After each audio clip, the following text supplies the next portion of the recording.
Hello,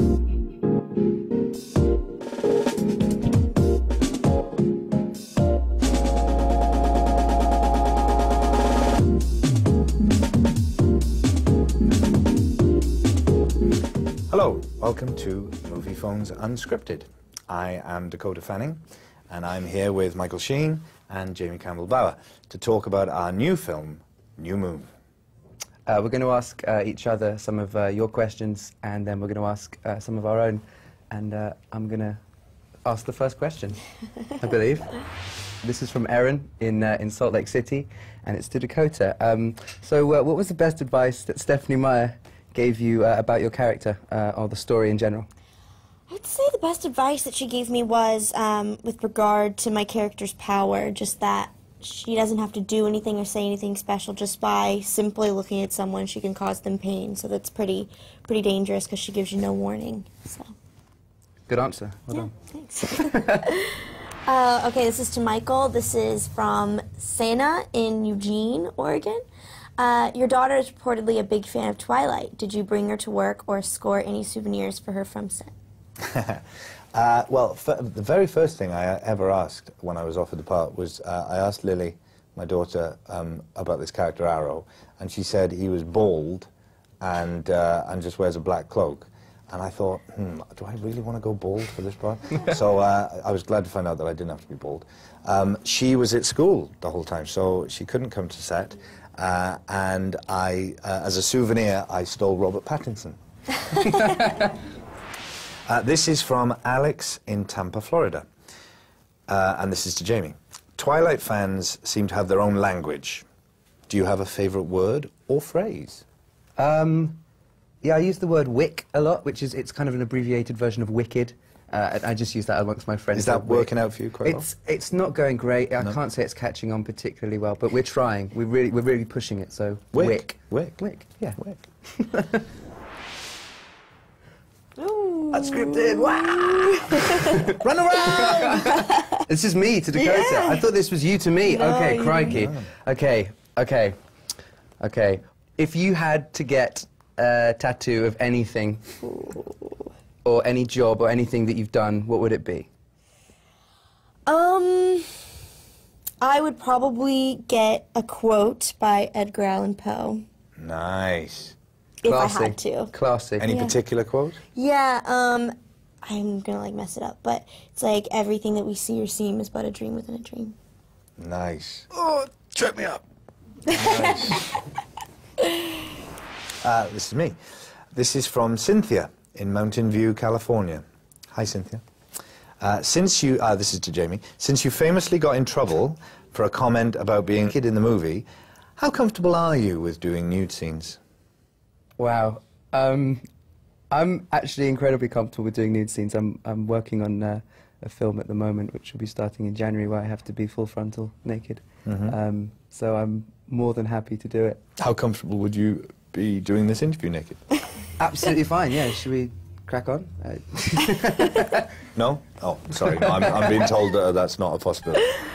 Meet Michael Unscripted. Okay, what were you for Halloween? For Halloween this year, I was a made-up character. My daughter had to do a story in school about a scary story for Halloween, which was called a backward beast story. So you had to think up an animal and then spell it backwards, and then that was the monster for your scary story. So she wanted to do a leopard, and we were trying to work out what leopard was backwards, and I thought it was El Drapo, which it's not, by the way. For any grammar Nazis or spelling Nazis. But I thought that El Drapo sounded like a marvellous character, so I thought I would be El Drapo, which was sort of half Mexican wrestler and half bits of animal. So I had a Mexican wrestler's mask and then great big bunny ears and a cape. And of course nobody knew what I was. So everyone would go, "What are you?" And I would turn around, and on the back of my cape was El Drapo, resplendent and majestic. Okay, this is me to Jamie from Rebecca in Lawrence, Kansas. What's the strangest or funniest Twilight merchandise you've heard about? I saw at Comic-Con they had the Twilight makeup. They had the Bella and Edward. Well, I don't think they had the Edward makeup, but they had the Bella makeup. Edward wears more makeup than Bella. Exactly, but it'd just be pale, right? I can't imagine you'd particularly want to go outside wearing that. And maybe some people do. But but that's all I've heard about. This is from Vanessa in Asbury Park, New Jersey. This is to Dakota. If you had a day off with the guarantee that no one would bother you, what would you do, Dakota Fanning? You know, I pretty much, it's not really bothering to me. You know, when people come up to me, I really don't mind it, and I try and just do what I would normally do. So I've heard that you're pretty nasty to people, though, when they come up to you. Is that true? Yeah, I beat them off. Yeah, I heard that. No, I mean, I think it's always nice when someone comes up to you and they enjoy a movie that you're in or something that you've done. I think that's nice. And is it true that you have about 20 doubles that you use as decoys? Walking around like the U.S. every day, yeah. I do think, just on this note, I do think that there's not many jobs that you can do where you walk around in the street and for no reason a stranger comes up to you and says how much they like you. That's kind of great, isn't it? That's a privileged position to be in. Okay, this is to Michael. This is from Kristen in Castlewood, Colorado. Is there anything or anyone that you've been obsessed with the way that people are obsessed with Twilight?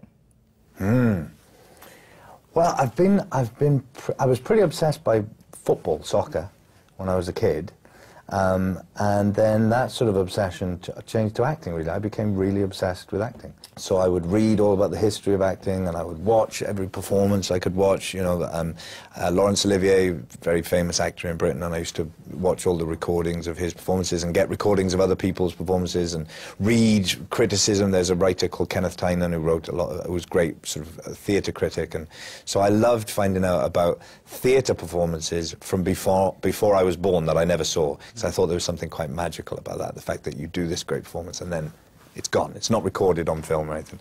So I suppose I was quite obsessive about that. Me to Dakota, unscripted!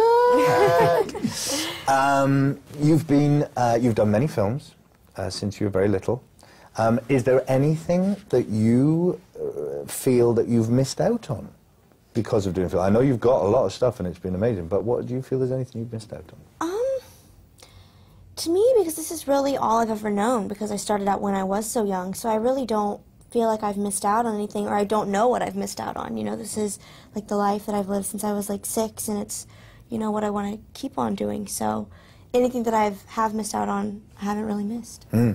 Or maybe you'll end up as like an 80-year-old dressed as a cheerleader and turn into a real freak, even more freakish than you are now. Yeah, could happen. Yeah. Thank you, Dakota. And Jamie. Thank you, Michael. Thank you, Michael. Oh, do you know, it's been such a pleasure. Thanks to Moviefone, and you know what, especially to you for watching and sending in your questions. Go see New Moon.